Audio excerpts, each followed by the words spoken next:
বিষয়।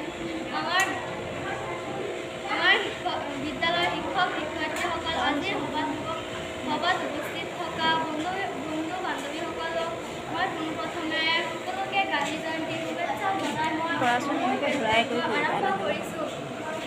গান্ধী জয়ন্তী হৈছে ৰাষ্ট্ৰপিতাৰ শ্ৰদ্ধাঞ্জলি জনোৱাৰ বাবে প্ৰতি বছৰে উদযাপন কৰা এক ৰাষ্ট্ৰীয় অনুষ্ঠান। ইয়াক সমগ্ৰ বিশ্বতে আন্তৰ্জাতিক অহিংসা দিৱস হিচাপে পালন কৰা হয়। মোহনদাস কৰমচাদ গান্ধীৰ জন্ম জয়ন্তী উদযাপন কৰিবলৈ প্ৰত্যেক বছৰ ২ অক্টোবৰ তাৰিখে গান্ধী জয়ন্তী হিচাপে পালন কৰা হয়। গান্ধী জয়ন্তী দিৱস হিচাপে পালন কৰা হয়। ২০০৭ চনৰ ১৫ জুনত ৰাষ্ট্ৰসংঘৰ সাধাৰণ সভাই গান্ধী জয়ন্তীক আন্তৰ্জাতিক অহিংসা দিৱস হিচাপে ঘোষণা কৰে।